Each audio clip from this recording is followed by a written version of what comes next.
चलिए एक और कंपनी का रुख करते हैं जो अपना आईपीओ लेके आने वाली है। मैप माई इंडिया का मैनेजमेंट भी हमारे साथ जुड़ रहा है। कंपनी इसी सप्ताह अपना आईपीओ लाने वाली है। हमारे साथ कंपनी के चेयरमैन और एमडी राकेश कुमार वर्मा और सीईओ रोहन वर्मा जुड़ चुके हैं। आप दोनों का ही बहुत बहुत स्वागत है। रोहन, आपसे शुरुआत करना चाहेंगे। सबसे पहले तो हालांकि नाम से जाहिर है मैप माई इंडिया, आप इंडिया को मैप कर रहे हैं, लेकिन किस तरह के प्रोडक्ट ऑफरिंग आप लेकर आ रहे हैं और ये भी जानना चाहेंगे कि क्या नाम आप किस तरह से कौन कौन क्लाइंट्स हैं, कैसा बिजनेस आप मॉडल है यहाँ से आपका।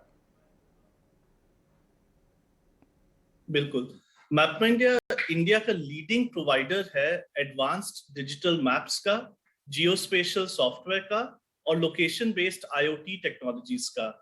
हम एक B2B और B2B2C फोकस्ड डेटा और टेक्नोलॉजी, SaaS यानी software as a service, maps as a service और PaaS platform as a service यानी कि APIs हम देते हैं, जो कि कई सारे यूज केसेस के लिए यूज होती हैं, जैसे नेविगेशन के लिए हो, डेटा एनालिटिक्स के लिए हो, GIS जियोग्राफिक इंफॉर्मेशन सिस्टम्स हो। हमारे 4 तरह के कस्टमर्स हैं। ऑटोमोटिव OEMs, गाड़ियों में चाहे 4 wheeler, 2 wheeler, electric vehicle, commercial vehicle, उसमें हमारे मैप्स और टेक्नोलॉजीज एम्बेड होके जाते हैं फैक्ट्री से।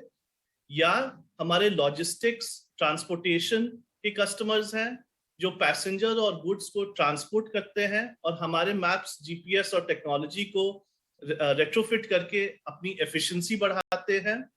कंज्यूमर ऐप कंपनीज, चाहे वो फिनटेक कंपनीज हो जैसे कि फोन पे या ई-कॉमर्स कंपनीज हो जैसे कि फ्लिपकार्ट, वो सब हमारे मैप्स और APIs को यूज करते हैं।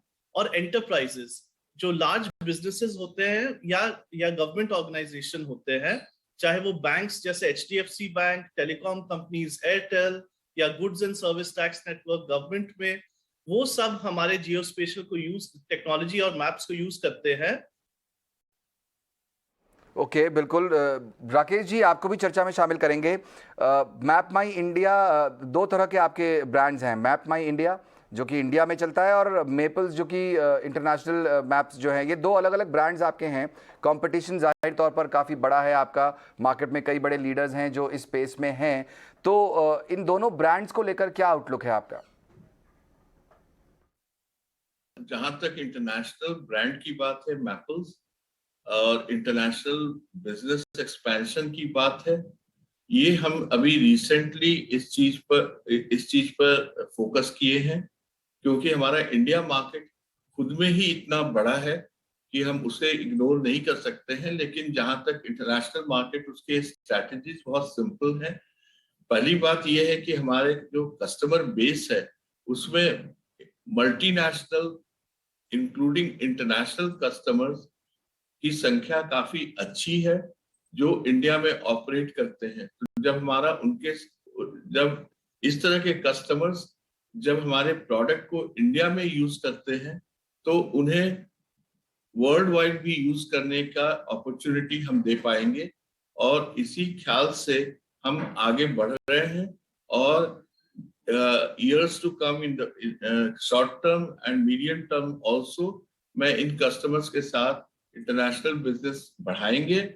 ये हमारी सोच है आज की तारीख। ओके, रोहन, आपसे जानना चाहेंगे जो रेवेन्यू मॉडल है कंपनी का, वो किस तरह काम करता है और आपकी जो टॉप लाइन ग्रोथ है उसमें आने वाले 2 से 3 साल के लिए किस तरह का नजरिया दे सकते हैं आप? हमारी जो हम कॉन्ट्रैक्ट साइन करते हैं अपने B2B और B2B2C कस्टमर्स के साथ, जो कि टिपिकली 3 से 5 साल की होती है। एवरेज आप सोचो 3 साल की होती है। अब इसके लिए हमें एनुअल न्यू ऑर्डर बुकिंग्स हम अपने कस्टमर के साथ साइन अप करते हैं। हमारी एनुअल न्यू ऑर्डर बुकिंग्स पिछले 3 साल में 3.3 टाइम्स यानी कि 3 गुना से ज्यादा बढ़ी है। FY19 में 141 करोड़ से FY21 में 468 करोड़ 468 करोड़ तक बढ़ी है। हमारा रेवेन्यू FY19 में 135 करोड़ से FY21 में 152 करोड़ तक की पहुंची है और सिर्फ पहले 6 महीने FY22 में ऑलरेडी हमारा 100 करोड़ रेवेन्यू बढ़ चुका है कंपेयर टू 55 करोड़ पिछले साल के पहले 6 महीने में। तो आप बहुत हाई ग्रोथ देख रहे हैं हमारे रेवेन्यू की और हमारी ऑर्डर बुकिंग की, और ऑर्डर बुकिंग बताती है कि फ्यूचर में क्या रेवेन्यू आने की क्षमता है। ओके, तो वो रेवेन्यू मॉडल है आपकी कंपनी का। बहुत बहुत शुक्रिया राकेश कुमार वर्मा जी और रोहन वर्मा जी आज हमारे साथ जुड़कर अपनी कंपनी के बारे में जानकारी देने के लिए। मैप माई इंडिया का आईपीओ खुल रहा है 9 तारीख को, 13 तारीख तक ये खुला रहेगा और 1000 करोड़ रुपए का इशू साइज यहाँ पर कंपनी ने रखा है अपने सामने। एक और बड़ी